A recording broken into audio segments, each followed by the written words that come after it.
네, 잠깐 기도하시겠습니다. 네. 하나님 아버지 감사합니다. 저희들에게 밝은 마음과 건강을 허락하시고 하나님의 말씀을 들을 수 있도록 인도해 주신 것을 진심으로 감사드립니다.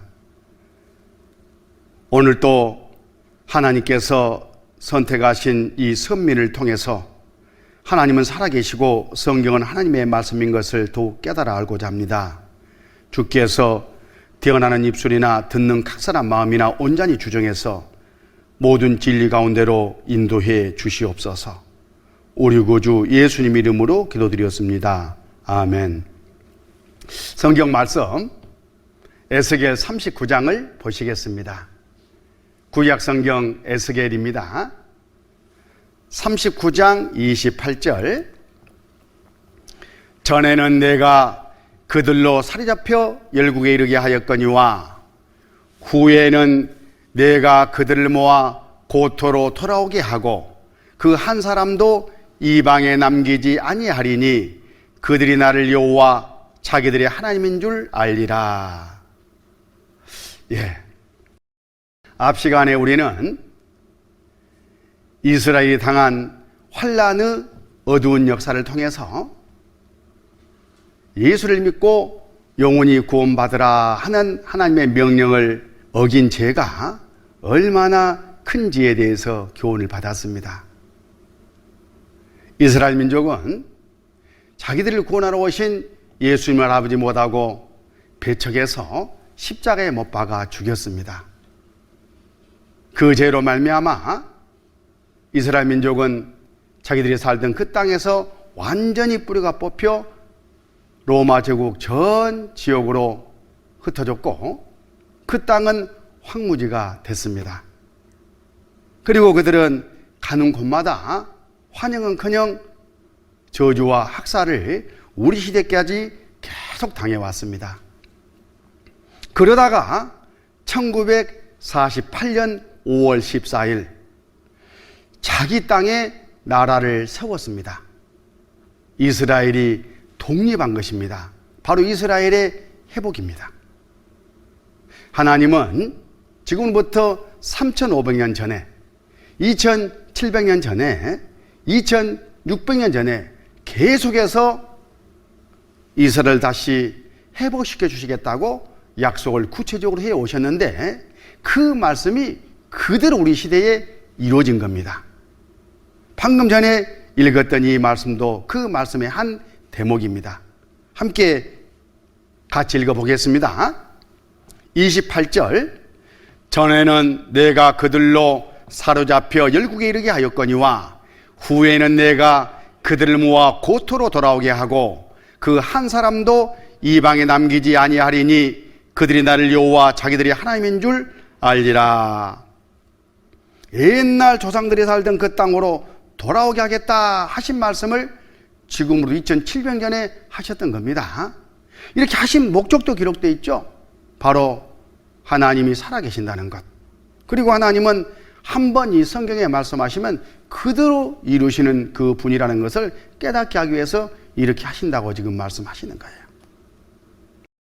그동안 이스라엘의 역사를 간략해 보면 여기 잠깐 표를 보시죠. 이스라엘은 우리 시대로 봤을 때 2600년 전에 예수님 오시기 600년 전에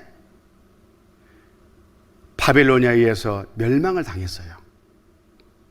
그리고 그 땅은 페르시아, 헬라, 로마 이 순서로 지배를 당했습니다. 로마가 이스라엘을 지배하고 있을 바로 그때에 예수님이 오셨습니다. 예수님은 영혼을 구원하러 오셨는데 이스라엘 사람들은 예수님을 이용해 가지고 나라가 독립하는 그런 꿈을 꿨다가 예수님께서 들어주지 않으니까 배척하고 십자가에 못 박아 죽였어요. 그 죄 때문에 여기 AD 70년부터 135년까지 이 사이에 완전히 자기들 땅에서 뿌리가 뽑혔습니다. 그 땅은 완전히 황폐해져 버렸고 그리고 그들은 로마 제국 여러 나라로 흩어져 나갔고 그들은 가는 곳마다 학살을 당했습니다. 그리고 이 땅은 동로마, 페르시아, 터키, 십자군, 이집트, 오토만 터키, 프랑스, 영국 순서로 주인이 바뀌었어요. 그러다가 1948년 5월 14일 갑자기 이스라엘이 독립한 거예요. 기적 중에 기적입니다. 한 사람이 죽었다가 며칠 만에 살아나도 이건 기적입니다. 그런데 한 민족이 통째로 나라를 이룬 지 2600년 만에, 그 땅에서 뿌리가 뽑힌 지 1900년 만에 다시 돌아와서 회복이 됐다 하는, 바로 이것은 하나님의 역사가 아니고는 설명할 수가 없는 겁니다. 자, 여기 영상을 잠깐 보겠습니다.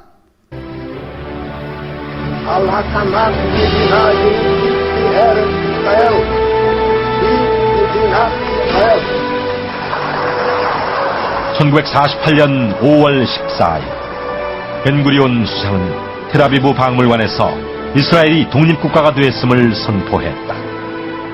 길고도 험준했던 고난의 세월 끝에 비로소 이스라엘 독립의 수원이 이루어진 것이다.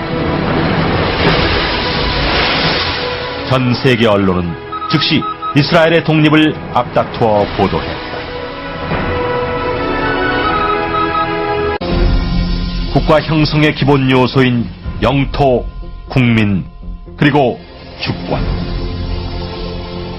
1900년 동안 잠자고 있던 이스라엘 재건 이상이 시온주의 운동을 통해 깨어나면서 유대인들은 1차 세계대전을 통해 얻게 된 벨푸어 선언을 통해 잃어버린 영토에 들어설 국제적 명분을 갖게 됐다.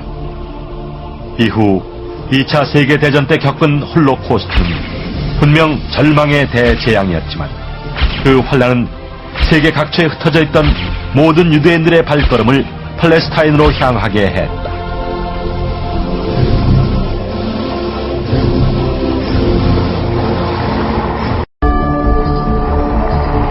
이스라엘이 이러한 역사 속에 독립하기까지 소요된 시간은 불과 50년.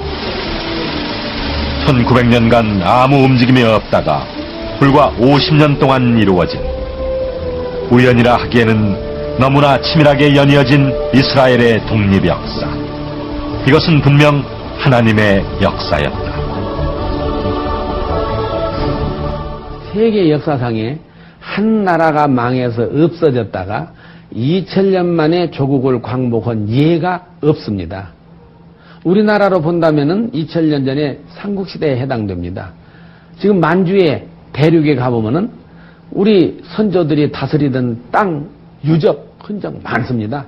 왕궁터도 있고 뭐 광개토대왕 비뿐만 아니라 다른 비석도 많이 있습니다. 우리가 지금 거기 가서 태극기를 꽂고 나라를 건설하는 일이나 똑같습니다. 불가능한 얘기입니다. 종교인이건 비종교인이건 간에 이스라엘의 독립은 기적이다 얘기를 합니다. 19세기 말에 유대인에 대한 핍박과 학살, 제1차 세계대전, 제2차 세계대전, 역사상 일어날 수 있는 확률이 극히 낮은 것임에도 불구하고 이것이 연속적으로 일어난 그런 사례가 세계 역사상 없다는 것입니다. 이스라엘이 독립했다, 그 의미는 황폐했던 그 땅이 이제 옥토로 변하고 분산됐던 그 민족이 돌아온다는 것을 의미합니다. 그리고 저주와 학살을 당하던 민족이 축복을 받게 됨을 성경은 말씀하고 계셔요. 그런데 이렇게 될 것이 성경 3500년 전, 2700년 전, 2600년 전 많은 말씀 안에 이미 예언이 돼 있었고 그 예언이 우리 시대에 이루어진 것이라는 거예요. 지금 우리가 방금 찾아봤던 이 에스겔 성경, 이 성경도 예수님 오시기 600년 전에 기록이 됐습니다. 지금으로부터 2600년에 기록된 성경이다, 그런 뜻입니다. 시점으로 보면 이 시점을 가리키고 있어요. 자, 이 성경을 보면 예수님께서 하나님의 말씀을 받아 기록하는 에스겔 선지자에게 이렇게 환상 가운데 보여주셔요. 37장 1절 2절 여호와께서 권능으로 내게 임하시고 그 신으로 나를 데리고 가서 골짜기 가운데 두셨는데 거기 뼈가 가득하더라. 나를 그 뼈 사방으로 지나게 하시기로 본즉 그 골짜기 지면에 뼈가 심이 많고 아주 말랐더라. 어느 날 하나님께서 하나님의 말씀을 받아 기록하는 에스겔 선지자를 비몽사몽간의 어느 골짜기로 인도해 가셨어요. 그리고 그 모습을 보여주는데 진짜 뼈들이 소망 없이 여기저기 흩어져서 널브러져 있는 거예요. 야, 안 됐다. 이게 뭘 의미할까 궁금해하고 있는데 하나님께서 이 뼈들이 장차 이스라엘이 당할 운명이라고 설명을 해주셔요. 거기 11절에 보면 또 내게 이르시되 인자야 이 뼈들은 이스라엘 온 족속이라. 그들이 이르기를 우리의 뼈들이 말랐고 우리의 소망이 없어졌으니 우리는 다 멸절되었다 하느니라.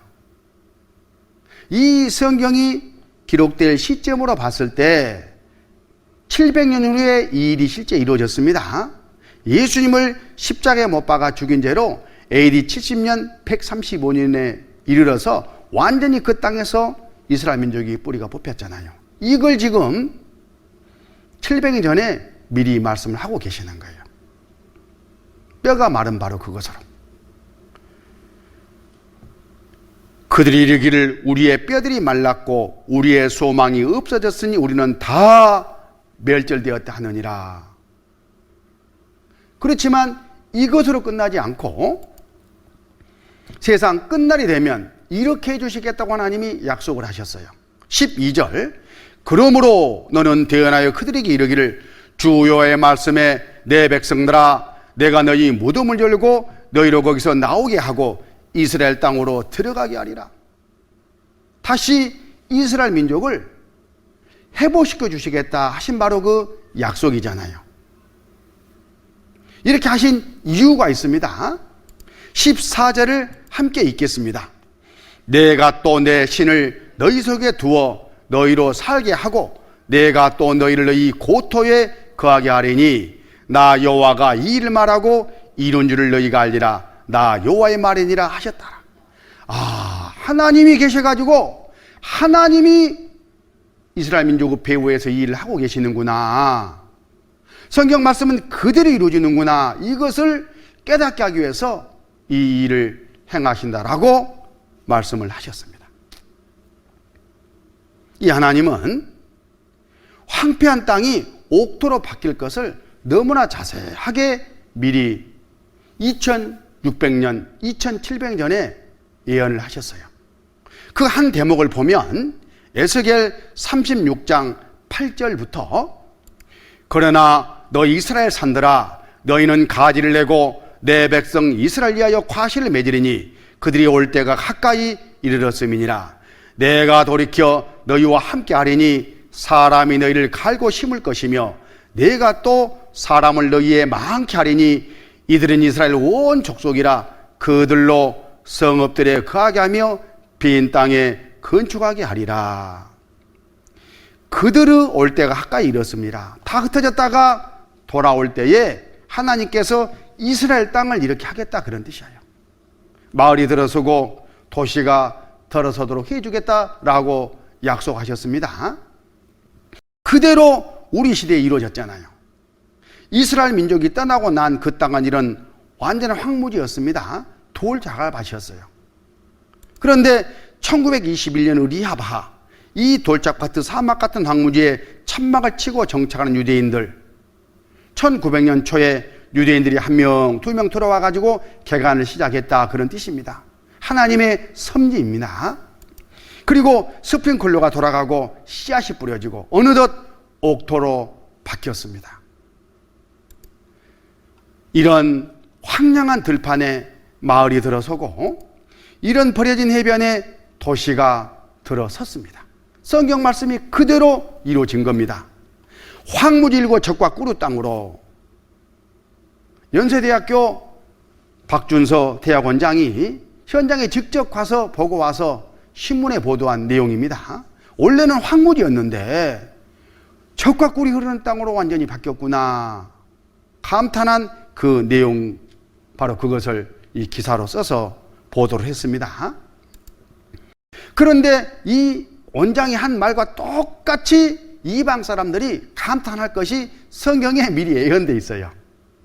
거기 36장 34절에 전에는 지나가는 자의 눈에 황무하게 보이던 그 황무한 땅이, 황무지가요, 장차 기경이 될지라. 기경이란 말은 농사짓는 땅이 된다, 그런 뜻이에요. 그렇게 됐잖아요. 또 박준수 원장이 그렇게 보도했잖아요.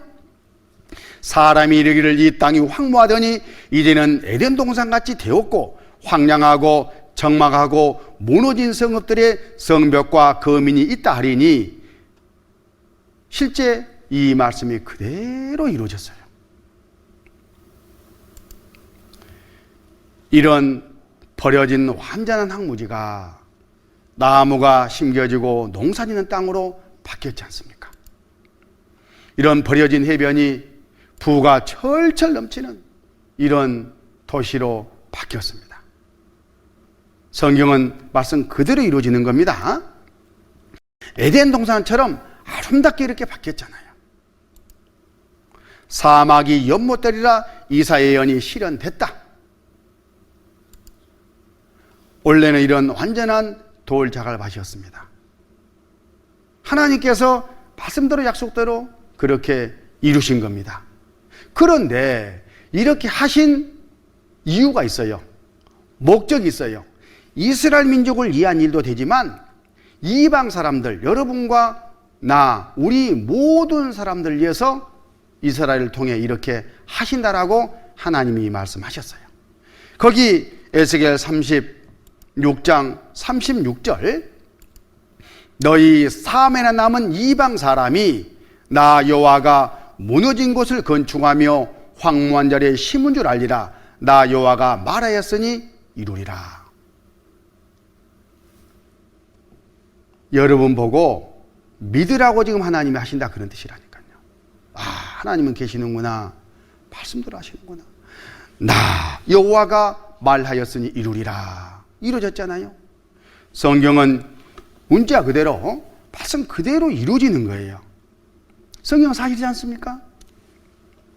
그런데 이 세상에 있는 이 일들은 문자 그대로 이루어지고, 죽음 건너 저 세상에 대한 이야기, 천국 지옥에 대한 말씀, 그리고 영생 얻지 못하고 죽음을 건너가면 지옥 간다라고 경고하고 계시는데, 죄 싹슨 사망이 하는 법대로 어떤 일이 있어도 죄에 대해서는 심판하신다고 성경에 계속 경고하고 계시는데, 그 말씀은 어떻게 되겠습니까? 그 말씀도 문자 그대로 죽음을 건너가면 이루어진다는 것을 이스라엘 역사를 통해서, 말씀대로 이루시는 이 일을 통해서 우리에게 교훈하고 계시는 거예요. 그러니까 미리 대비하고 예비하라, 그런 뜻이죠. 또 하나님은 전세로 흩어졌던 이 이스라엘 민족을 조상들이 살던 땅으로 돌아오게 하고 계셔요. 여기 이사야 43장 5절 6절에 2700년 전 돌아오겠다고 말씀하셨는데, 두려워 말라. 내가 너와 함께하여 내 자손을 동방에서부터 오게 하며 사방에서부터 너를 모을 것이며, 내가 북방에 이르기를 놓으라. 남방에 이를 구려하지 말라. 내 아들들을 온 방에서 끌며 내 딸들을 땅 끝에서 오게 하라. 동서남북 사방에서 흩어졌던 곳에서 돌아오게 하겠다고 말씀하신 거예요. 1990년도 신문입니다. 이스라엘에 유대인 몰려든다. 돌아오는 거죠. 동서남북 사방에서 돌아왔고 지금도 돌아오고 있습니다. 아시아 쪽에서 돌아오는 그런 모습입니다.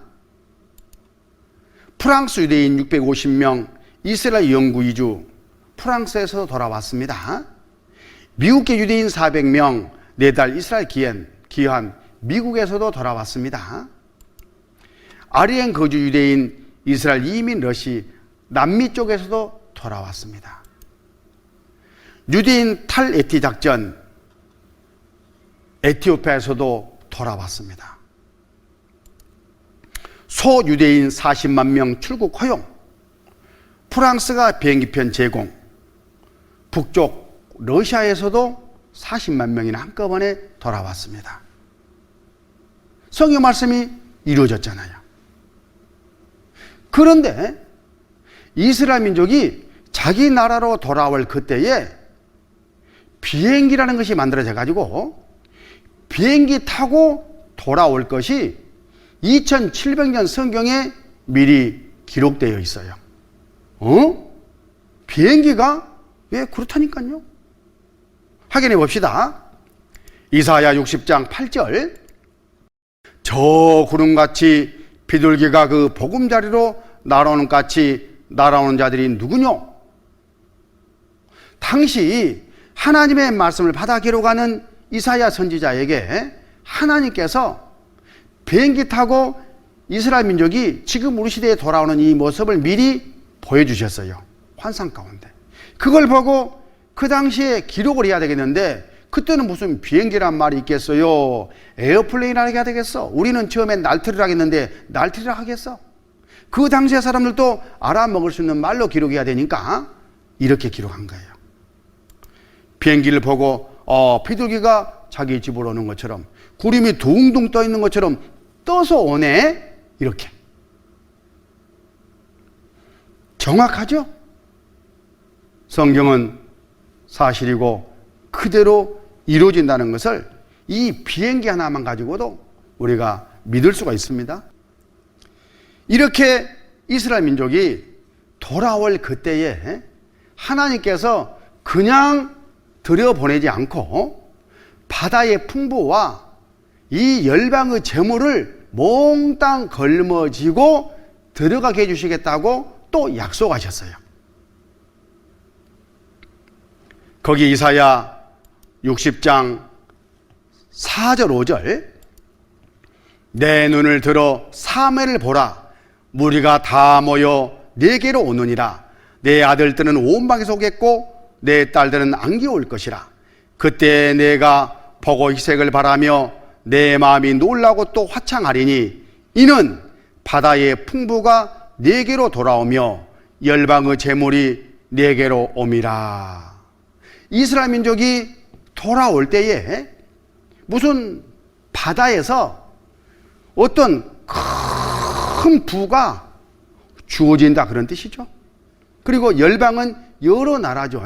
여러 나라의 재물이 이스라엘의 수중으로 들어온다, 그런 뜻이에요. 근데 이 말씀이 그대로 이루어졌어요. 여기 자료를 잠깐 보면 2013년 5월 22일자 신문인데요. 적과 꿀 대신 오일 가스 대박, 이스라엘 에너지 기적. 원래 이스라엘은 기름 한 방울, 가스 한 방울 나지 않는 그런 나라로 알려져 있었습니다.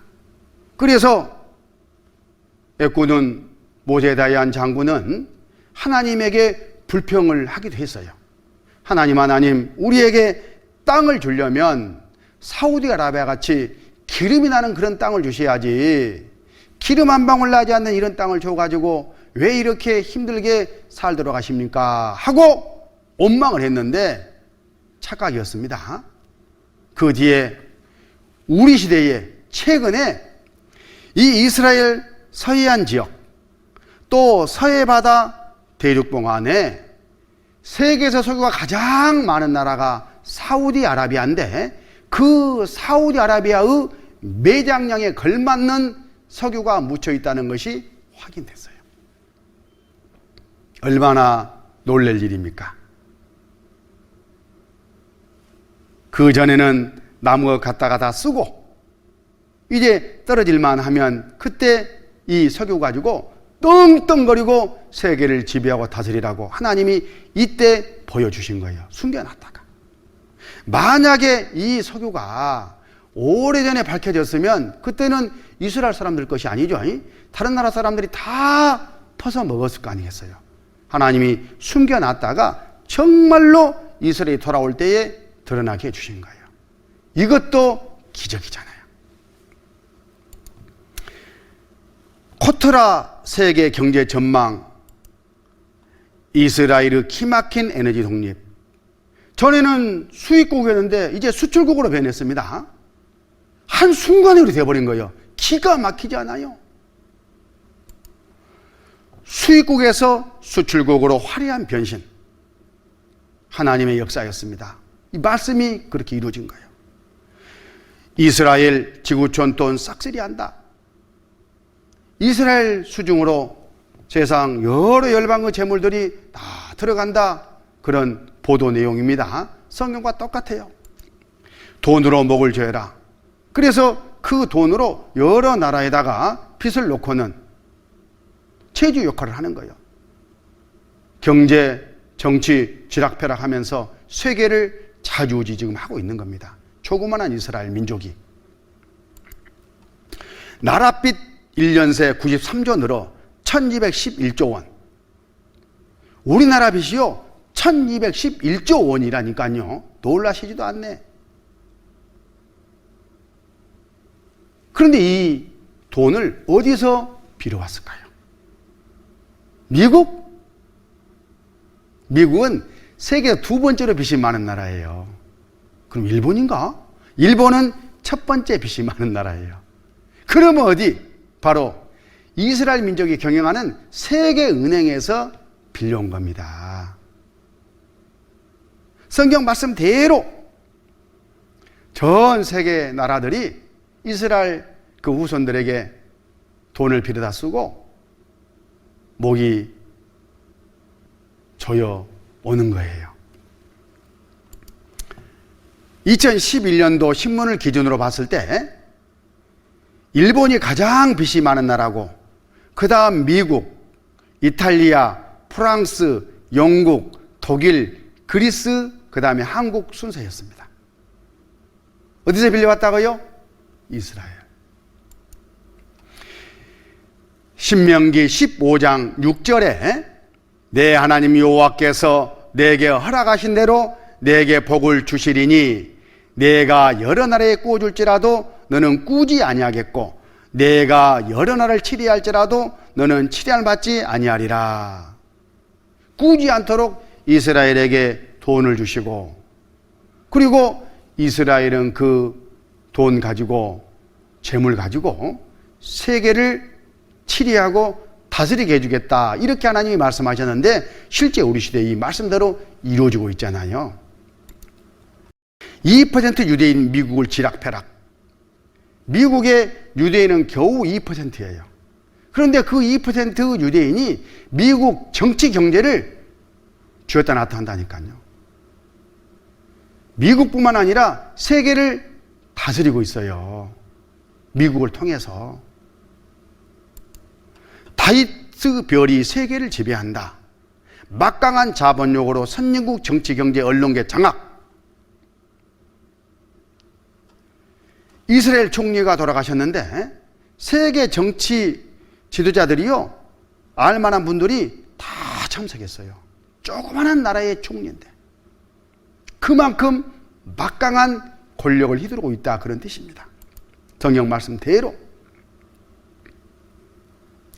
유태영 박사님, 우리나라의 새마을운동을 최초로 이스라엘에서 배우다가 접목시켰던 바로 그분께서 EBS 특강에 나와가지고 이스라엘에 대해서 이렇게 특강합니다. 하나님이 아니면 이루어질 수 없는 이 일이 이루어지고 있다는 것을 강조해주고 계셔요. 들어보시겠습니다. 그럼 이스라엘은 많이 알려져 있잖아요. 그러면서 그 민족을 보니까 세상에 우리에게 지금 많이 알려졌지만은 몇 가지만은 들어서 다시 얘기를 한번 해본다면요. 공부, 여러분들 되게 어머니들 또 아빠들 계시는데 자녀들 교육시키는데 관심 많잖아요. 예. 근데 공부 잘하기로 말하면 이 사람들이 세계 으뜸이다 그래요. 근데 어째서 으뜸이냐 그랬더니 노벨상을 받은 사람 전체 수요의 26%가 유대민족이래요. 거기다가 노벨 과학상을 받은 사람은 60%래요. 이렇게 자랑을 할 만큼 공부 잘하기로 유명한 민족이다 그 말이에요. 또 두 번째, 돈을 잘 벌기로 말하면 세상에 유대인을 따라갈 도리가 없어요. 세계적으로 돈 많은 사람은 거의 다 유대인이에요. 미국에 여러분 다녀오신 분 계셔서 아시겠습니다만은 큰 빌딩, 큰 은행, 큰 백화점 거의 90%가 유대인이에요. 어떻게 하면 그 돈을 잘 버냐 이게요. 예. 세계 곡물 시장 유대인들이 꽉 쥐고 있어요. 우리 쌀을 판다, 산다, 밀가루를 산다, 옥수 산다. 이건 유대인 통하지 않고는 살고 파지를 못 오도록 100% 쥐고 있어요. 또 무기 시장 미사일을 산다, 무엇을 판다, 비행기를 산다. 이것도 유대인들이 꽉 쥐고 있어요. 이게. 허리우드에 LA 저자 허리우드에 갔더니 세계 필름, 영화 필름 보고 모든 거 유대인들이 꽉 쥐고 있어야 돼. 도대체 어떻게 되냐 이게. 이 중동의 조그마한 땅에다가 나라를 세워가지고 나라를 지켜나가는데 또 자기 조국의 요즘 말로 하면 안보, 뭐 국방, 민족을 지키는 그 의식이란 건 또 너무 강해요. 그동안에 전쟁을 얼마나 많이 했어요. 독립전쟁, 뭐 6.1 전쟁, 10월 전쟁, 레바논 전쟁, 전쟁만 했다 하면은 이기는 게 유대인이죠. 그렇다고 해서 인구가 많냐? 이스라엘 안에 사는 유대인이 지금 얼마냐면요. 약 430만 명. 우리 서울시 인구가 1200만 명이에요. 그러니까 어디 영등포만은 그 인구예요, 말하자면 이게. 그런데 세계적으로 각광을 받고 있잖아요, 이게. 예. 그뿐 아니, 농사 짓는 기술이라고 하면은 이스라엘을 따라갈 나라가 얼마나 앞섰는 거니? 제가 대산농촌문화재단 이사장직을 맡고 있어요. 그래서 우리 농민 기술자들을 해외 보내서 기술 연수로 많이 해마다 이스라엘을 보내요. 갈 때마다 배워요. 예, 갈 때마다 배워. 얼마나 앞섰는가 말도 못해요. 그러면 어떻게 그 민족이, 조그마한 민족이 공부도 잘하고 돈도 잘 벌고 전쟁도 잘하고 농사도 잘 짓고 단결심도 강하고 애국심도 강하고 어떻게 그렇게 됐느냐? 어떻게 그렇게 됐느냐 궁금하시죠? 성경에 그 답이 다 있어요. 확인해 보겠습니다. 신명기 26장 19절 여호와께서 너의 칭찬과 명예와 영광으로 그 지으신 모든 민족 위에 뛰어나게 하시고 그 말씀하신 대로 너로 내 하나님 여호와의 성민이 되게 하시리라. 모든 민족 위에 뛰어나게 해주시겠다고 하나님이 이미 3500년 전에 약속하시고 실제 뛰어난 그런 능력을 주신 거예요. 여기 올해 노벨상도 유대인이 휩쓸어 수상자 8명 중 6명. 세상에 놀라셔야 됩니다. 이 지구상에 75억 명이 살고 있습니다. 그런데 유대인은 그 중에 고작 2천만 명도 채 안 돼요. 그렇게 적은 사람들이 노벨상 탔다 하면 8개 중 6개를 가져갔다. 놀려야 되잖아요. 어떻게 이런 일이 있을 수 있느냐? 기적입니다. 바로 하나님이 말씀하시고 그대로 이루고 계시는 거예요.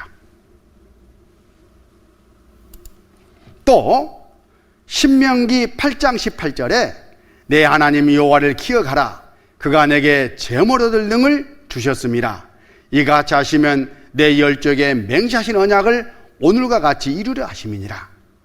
이스라엘 민족에게 돈 버는 능력을 주겠다고 3500년 전에 말씀하셨는데 실제로 돈을 많이 벌어가지고 세상을 지배하고 있잖아요. 그리고 이사야 60장 22절에 그 작은 자가 천을 이루겠고 그 약한 자가 강국을 이룰 것이라. 때가 되면 나 여호와가 속히 이루리라. 원래는 약국이었는데 약한 자였는데 한 명이 1000명을 당할 만큼 강한 힘을 주겠다, 능력을 주겠다, 그런 말이잖아요. 세계에서 군사적으로 4대 군사 강국 안에 이스라엘은 들어갔습니다. 핵무기가요 400 이상 비치되어 있어요. 어느 누구도 이스라엘을 건드릴 수가 없습니다. 그렇게 해주시겠다고 말씀하시고 실제 그것이 이루어져 있어요. 자, 여기 403kg짜리 일본 스모 씨름 선수하고 12살짜리 소년하고 씨름을 하면 누가 이기겠어요? 뭐 그렇게 길게 생각할 거 있어요. 씨름 선수가 100번 싸워도 100번 이기겠죠. 그런데 우리 눈에는 보이지 않지만 천지 우주 만물을 창조한 하나님이 12살짜리를 대신해서 배후에서 씨름을 해주신다면 누가 이긴 것처럼 보이겠습니까? 12살짜리가 이긴 것처럼 보이는 거예요. 그건 12살짜리의 능력이 아니죠. 하나님이 대신 싸워주고 있다는 증거인 겁니다. 이 12살짜리가 이 씨름 선수를 들었다 놨다 들었다 팽개쳤다 몇 번, 5, 6 계속해서, 그러면 이게 우연이겠습니까? 하나님이 계시고 하나님이 약속대로 이루고 계신다는 증거잖아요. 실제 이스라엘이 독립한 바로 그 다음 날, 딱 하루밖에 안 됐는데 이집트, 요르단, 시리아, 이라크, 레바논 이 주변 5개 강국이 이스라엘을 공격에 들어왔어요. 세상식으로 말하면 끝나는 겁니다. 그런데 이 전쟁의 결과 오히려 이스라엘이 영토의 23%를 늘려버렸어요. 하나님이 대신 싸워주신 겁니다. 2차 중동 전쟁도 당연히 이스라엘이 이겼고 그 유명한 3차 중동 전쟁, 더 6day war, 6일 만에 끝나버렸어요. 6일 전쟁, 이때 국력을 보니까 이스라엘 강원도 땅만 합니다. 그 조그마한 한 나라를 놔두고 레바논, 시리아, 요르단, 이라크, 쿠웨이트, 사우디, 예멘, 수단, 이집트, 리비아, 튀니지, 알제리아, 모로코, 중동에 유명한 해교 국가들은 다 붙었잖아요. 아랍공화국이라는 이름으로 이스라엘을 여의똥 해가지고 침공에 들어갔는데 6일 만에 전쟁이 끝나버렸습니다. 누가 이겼다고요? 하나님이 이기셨어요. 하나님. 당연하죠. 바로 이스라엘 파죽지세, 수에즈 운하까지 진격. 이스라엘이 오히려 밖으로 진격에 나가는 장면이잖아요. 이 전쟁 6일 만에 이스라엘이 이겼어요. 하나님이 싸워주신 겁니다. 그때 아랍 연합군의 총사령관이었던 이 나세르 이집트 대통령 사퇴했죠. 그리고 얼마 안 있어서 화병에 걸려가지고 돌아가셨어요. 이해가 안 되는 겁니다. 그러나 이분이 모르는 게 하나 있어요. 하나님과 싸웠다는 거예요. 당연히 하나님과 싸웠으니까 짓는 것은 당연하죠. 그걸 모르는 거예요. 여호수아 23장 9절 10절에 하나님이 이렇게 약속하셨습니다. 그리고 이 일을 이루신 거예요. 대저 여호와께서 강대한 나라들을 너희 앞에서 쫓아내셨으므로 오늘날까지 너희를 당한 자가 하나도 없었느니라. 너희 중 한 사람이 1000명을 쫓으리니 이는 너희 하나님 여호와 그가 너희에게 말씀하신 것 같이 너희를 위하여 싸우심이라. 누가 싸우셨다고요? 여호와 하나님 그가 너희에게 말씀하신 것 같이 너희를 위하여 싸우심이라. 하나님이 싸워주신 거예요. 그래서 승리할 수 있었습니다. 이스라엘 역사를 통해서 우리는 하나님은 살아계시고 또 하나님이 한 번 성경에 말씀하신 것은 그대로 이루어진다는 교훈을 확실하게 받을 수 있었습니다. 그런데 이스라엘이 이렇게 회복되는 바로 그때가 인류의 역사로 말하면 세상 끝이다, 이렇게 예수님은 또 말씀하셨습니다. 마태복음 24장 32절, 마태복음 24장 32절, 무화과 나무 비유를 배우라. 그 가지가 연하여 지고 잎사귀를 내면 여름이 가까운 줄 아나니 이와 같이 너희도 이 모든 일을 보거든 인자가 가까이 곧 문 앞에 이른 줄 알라. 내가 진실로 너희에게 말하노니 이 세대가 지나가기 전에 이 일이 다 이루리라. 여기 32절에 무화과 나무 비유를 배우라. 무화과 나무는 이스라엘을 상징해요. 우리나라는 무궁화가, 일본은 벚꽃이 상징한 것처럼 무화과 나무는 이스라엘을 상징하는데, 무화과 나무 비유를 배우라, 그 말은 이스라엘을 보고 교훈을 받아라, 그런 뜻이에요. 어떤 교훈이냐 하면, 그 아래 그 가지가 연하여지고 잎사귀를 내면 여름이 가까운 줄 아나니, 겨우내 앙상했던 무화과 나무가 싹을 내고 꽃을 볼 겨를도 없이 열매를 맺히면 바로 그때가 여름이 가까운 추수 때가 아니냐. 이스라엘의 추수는 밀농사니까 그때가 추수 때입니다. 바로 그러는 것처럼 이제 세상 역사, 구원 후 농사도 다 이제 끝내고 하나님께서 구원받은 영혼을 거둬들이는 추수 때라는 것을 알아라, 그런 뜻이에요. 그때에 예수님이 구원받은 사람을 데리러 오신다고 약속하셨는데 바로 그때가 가까운 줄 알아라, 이렇게 33절에서 말씀하고 계시는 거예요. 33절 같이 읽습니다. 이와 같이 너희도 이 모든 일을 보거든 인자가 가까이 곧 문 앞에 이런 줄 알라. 자, 한번 생각해 보십시다. 세상 마지막 때 이 세상은 핵전쟁이 일어나가지고 불로 심판하신다고 하나님이 말씀하셨어요. 그러면 구원받고 이 세상에 살고 있는 사람들도 그대로 놔두고 심판을 해버리시겠습니까? 그렇지 않아요. 노아 홍수 때 순종하고 구원받은 노아 가족들 방주에 태워가지고 피하게 하신 다음에 이 세상을 물로 심판하셨던 하나님께서 마지막 불로 심판할 그때도 구원받은 사람들을 어디론가 구원 후 방주 안에 태우고 나서 심판하셔야지 맞습니다. 하나님이 보실 때에 더 이상 시간을 줘봐야 이제 구원받은 사람이 없겠다 싶으면 아까 농사를 끝낸다니까요. 그리고 추수에 들어가셔요. 마지막 사람까지 딱 구원받고 나면 이방인의 충만한 수가 차고 나면 예수님이 재림하셔요. 거기 로마서 11장 25절, 형제들아 너희가 스스로 지혜의 땀을 명키하여 이 비밀을 너희가 모르기를 내가 원치 아니하노니 이 비밀은 이방인의 충만한 수가 들어오기까지 이스라엘이 들어 완악하게 된 것이라. 그리하여 온 이스라엘이 구원 얻으리라. 자,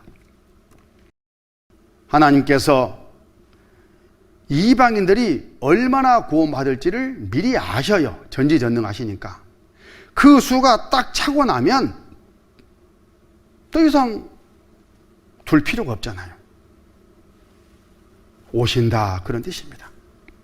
예수님이 구원받음을 데리러 오실 때에 막동이까지 다 올라가요. 대신 구원받은 사람만 올라갑니다. 그리고 천국에서 7년 동안 혼인잔치가 이루어져요. 얼마나 좋은 그 잔치겠습니까? 상상할 수가 없습니다. 그때에 이 지상에서는 7년 동안 환란이 이어집니다.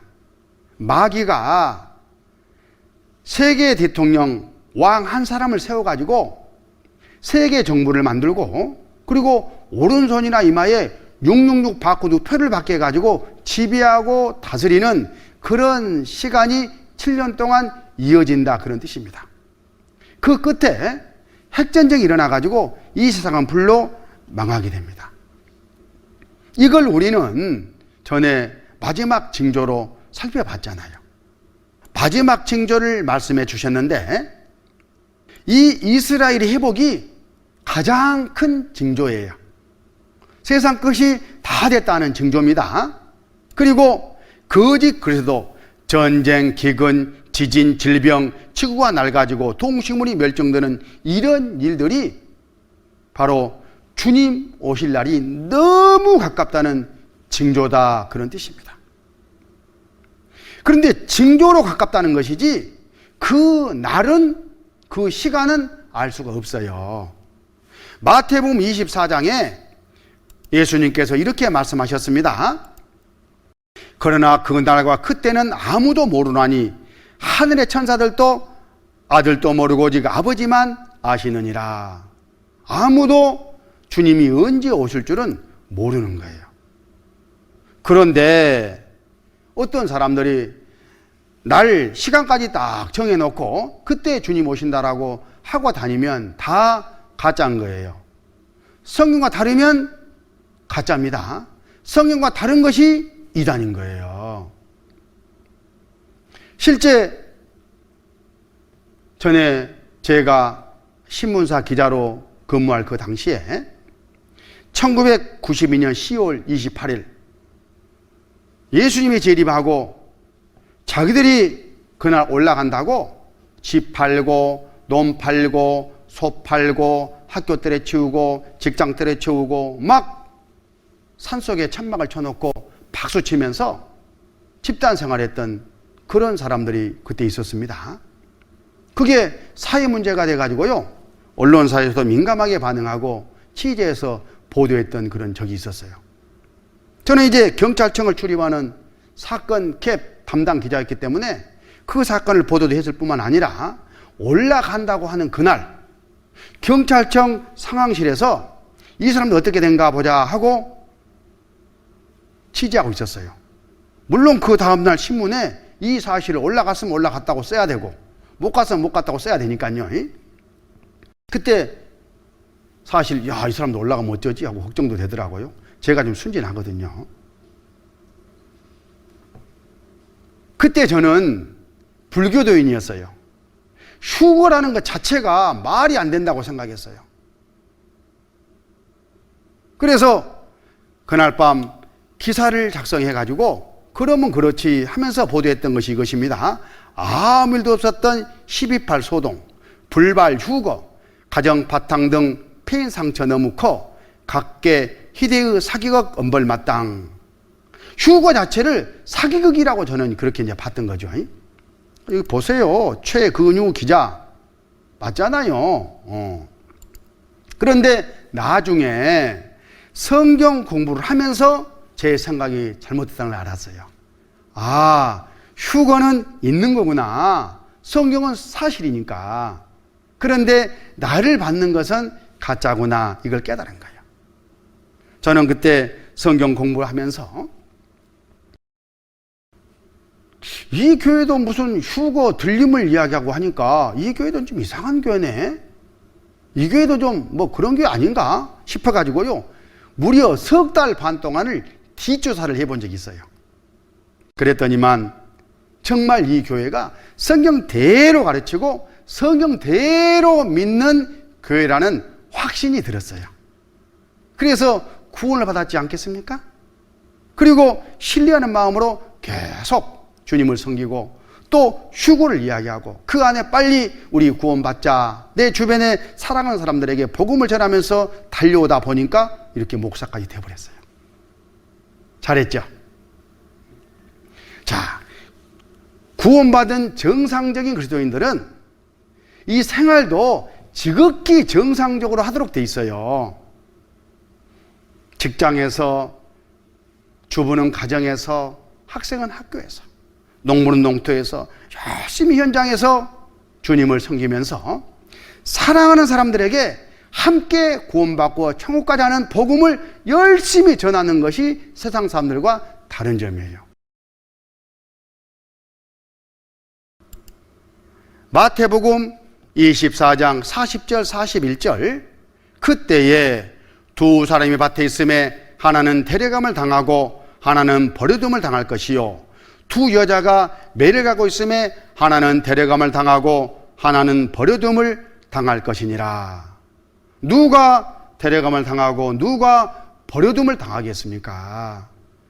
구원받은 사람은 그 안에 하나님의 영 성령이 있기 때문에 변화돼 가지고 올라가고, 그렇지 못한 사람은 남고 그렇게 되는 거예요. 그래서 예수님께서 경고하시기를 그러므로 깨어 있으라. 어느 날에 너희 주가 임할는지 너희가 알지 못함이니라. 너희도 아는 바니 만일 집주인이 도적이 어느 경쯤에 올 줄 알았다면 깨어 있어 그 집을 뚫지 못하게 하였으리라. 이러므로 너희도 예비하고 있으라. 생각지 않은 때에 인자가 오리라. 예비하고 있으라. 먼저 미리 구원을 받고 언제 주님이 오더라도 올라갈 수 있도록 준비 먼저 하고 살아라, 그런 뜻이에요. 그게 바로 지혜로운 사람입니다. 그게 바로 깨어있는 삶인 거예요. 미국에서요, 어떤 목사님이 빨리 구원을 받으라고, 주님이 지금 오실지도 모른다고 지휘하는 순간에 진짜 오셔버렸어. 어떤 일이 일어났겠습니까? 한번 보시죠.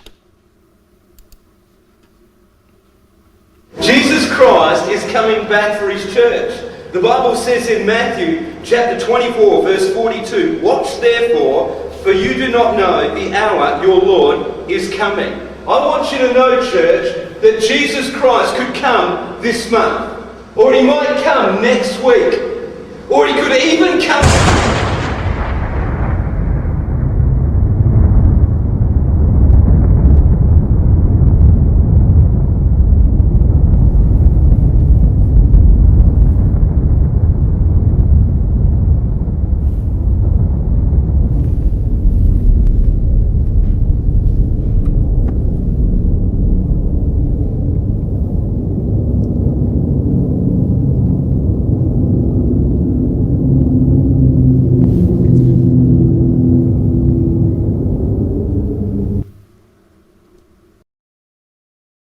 당신은 준비가 되셨습니까? 예, 준비해야 됩니다. 그런데 방금 다른 사람은 올라갔는데 올라가지 못한 사람들이 있었습니다. 그건 교회 다닌다고 해서 다 올라가는 것이 아니다, 그런 뜻이에요. 구원을 받고 진짜 하나님 앞에 영생 얻었다는 인정을 받은 사람만 올라갈 수 있는 거다, 그런 뜻입니다. 왜 이 사람 올라가지 못했을까? 그 이유를 예수님께서 말씀하셨는데, 마태복음 24장 37절, 노아 그때와 같이 인자 이맘도 그러하리라. 홍수전에 노아가 방주에 들어가던 날까지 사람들이 먹고 마시고 장가들고 시집가고 있으면서 홍수가 나서 저희를 다 멸하기까지 깨닫지 못하였으니 인자 이맘도 이와 같으리라. 노아 홍수 때 하나님께서 노아를 통해서 경고를 계속해 주셨잖아요. 그런데 사람들이 듣지 않았어요. 경고를 안 받아들인 거예요. 왜? 먹고 마시고 사고 팔고 시집가고 장가가고 이 세상 눈에 보이는 삶에 취해가지고 장차 있을 심판에 대한 경고를 소홀히 했던 겁니다. 그것을 깨닫지 못하였다, 이렇게 하나님은 말씀하십니다. 여기 이 그리면 줄탁동시라고, 이건 무슨 의미냐면 병아리도 병아리 입장에서 나오기 위한 준비 과정이 있어야 되고, 엄마도 그 병아리를 도우는 그 과정이 있어야 병아리가 알에서 깰 수 있다 하는 바로 그 뜻입니다. 그런 것처럼 진리를 찾는 과정에도, 구원을 받는 과정에도 각 사람 내 입장에서 정말 구원받고자 하는 그런 마음, 그리고 구원받는데 필요하면 시간도 내고 말씀도 듣고 또 진리를 찾는 그런 열심도 가져야 된다는 거예요. 그때 하나님이 도우셔가지고 구원을 주셔요. 졸탁동시 잊지 마시기 바랍니다. 말씀을 여러 번 들었는데도 구원이 안 받아지면 그걸 돌아보셔야 돼요.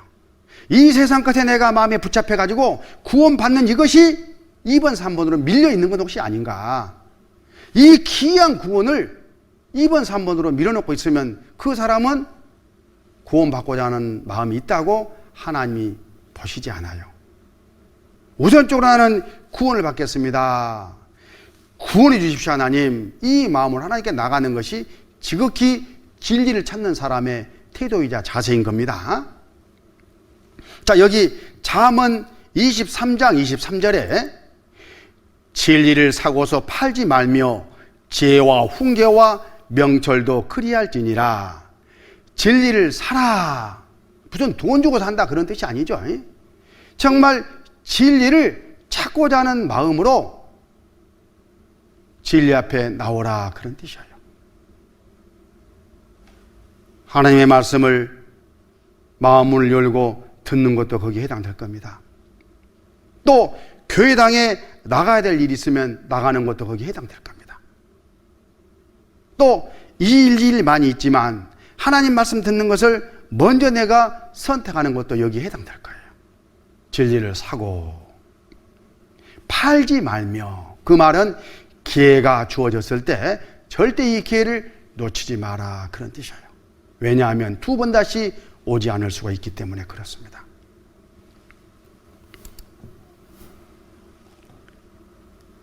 데살로니가 전서 4장 16절 17절에 하나님께서 이 들림이 사건이 있다고 분명히 말씀하셨습니다.